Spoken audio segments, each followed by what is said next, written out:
Assalamualaikum warahmatullahi wabarakatuh. Jumpa lagi di Apisal TV.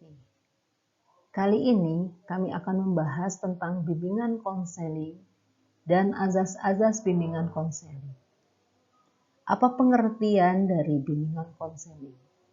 Bimbingan konseling menurut Bilmo Walgito adalah bantuan atau pertolongan yang diberikan kepada seorang individu atau sekumpulan individu dalam menghindari atau mengatasi kesulitan-kesulitan hidupnya, agar seorang individu dapat mencapai kesejahteraan dalam kehidupannya.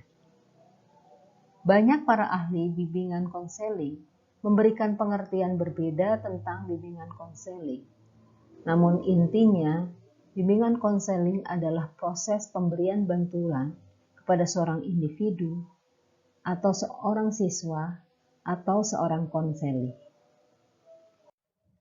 Azas bimbingan konseling. Azas yang pertama adalah azas kerahasiaan. Azas ini menuntut konselor merahasiakan data atau informasi yang diberikan konseling agar tidak diketahui orang lain. Dan data atau informasi hanya boleh disebarluaskan berdasarkan persetujuan konseling yang dapat dipertanggungjawabkan. Azas kedua adalah azas kesukarelaan. Azas ini menghendaki adanya kesukaan dan kerelaan antara konselor dan konseli dalam mengikuti atau menjalani layanan kegiatan yang diperuntukkan. Azas yang ketiga adalah azas keterbukaan. Azas ini menghendaki agar konselor dan konseli bersifat terbuka dan tidak berpura-pura, baik dalam memberikan keterangan maupun dalam menerima berbagai informasi dari luar yang berguna bagi pengembangan dirinya. Azas yang keempat adalah azas kegiatan. Azas ini adalah azas menghendaki agar seorang konselor dan konseli berpartisipasi aktif dalam rangkaian kegiatan layanan bimbingan konseling. Azas yang kelima adalah azas kemandirian. Azas ini menunjukkan pada tujuan umum bimbingan konseling, yaitu diharapkan seorang konseli menjadi mandiri secara pribadi, sosial, belajar, dan karir. Dan dengan ciri-ciri mengenal diri sendiri dan lingkungannya, ia mampu mengambil keputusan, mengarahkan, serta mewujudkan diri sendiri. Azas yang keenam adalah azas kekinian. Azas ini menghendaki permasalahan yang dihadapi konseli terjadi saat sekarang. Kondisi masa lampau dan masa depan dilihat sebagai dampak dan memiliki keterkaitan dengan apa yang ada dan diperbuat konseli pada masa sekarang.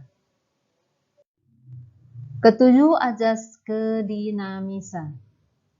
Azas ini menghendaki agar isi layanan hendaknya bergerak maju, tidak monoton dan terus berkembang, serta berkelanjutan sesuai dengan kebutuhan dan tahap perkembangan dari waktu ke waktu. Kedelapan, azas keterpaduan. Azas ini menghendaki agar layanan bimbingan dan konseling yang dilakukan dapat saling menunjang, harmonis, dan terpadukan. Dalam hal ini, kerjasama dan kolaborasi dengan berbagai pihak yang terkait perlu dilaksanakan. Azas yang kesembilan adalah kenormatifan. Azas ini menghendaki agar layanan dan konseling didasarkan pada norma-norma yang berlaku. Kesepuluh, azas keahlian. Azas ini menghendaki agar layanan bimbingan dan konseling diselenggarakan atas kaidah-kaidah profesional. Dalam hal ini, konselor atau pihak yang dipercaya memberikan layanan hendaknya tenaga yang benar-benar ahli dalam bimbingan konseling. Profesionalitas konselor harus terwujud baik dalam penyelenggaraan jenis-jenis layanan dan kegiatan bimbingan atau kegiatan konseling, dan dalam penegakan kode etik bimbingan konseling. 11. Azas alih tangan kasus. Azas ini menghendaki agar konselor yang tidak mampu menyelenggarakan layanan bimbingan dan konseling secara tepat dan tuntas atas semua permasalahan konseling kiranya dapat mengalih tangankan kepada pihak yang lebih ahli. Konselor dapat menerima alih tangan kasus dari orang tua, guru, atau ahli lain. Demikian pula sebaliknya, konselor dapat mengalih tangankan kasus kepada pihak yang lebih kompeten, baik yang berada di dalam lembaga sekolah maupun di luar sekolah. 12 adalah azas Tutmuri Handayani. Azas ini yang diadopsi dari nilai-nilai pendidikan Ki Hajar Dewantara. Azas Tutmuri Handayani adalah azas yang menghendaki agar pelayanan bimbingan konseling secara keseluruhan dapat menciptakan suasana mengayomi, memberikan rasa aman, mengembangkan keteladanan, dan memberikan rangsangan dan dorongan, serta kesempatan yang seluas-luasnya kepada konseling untuk berkembang maju sesuai dengan potensi yang dimiliki konseling.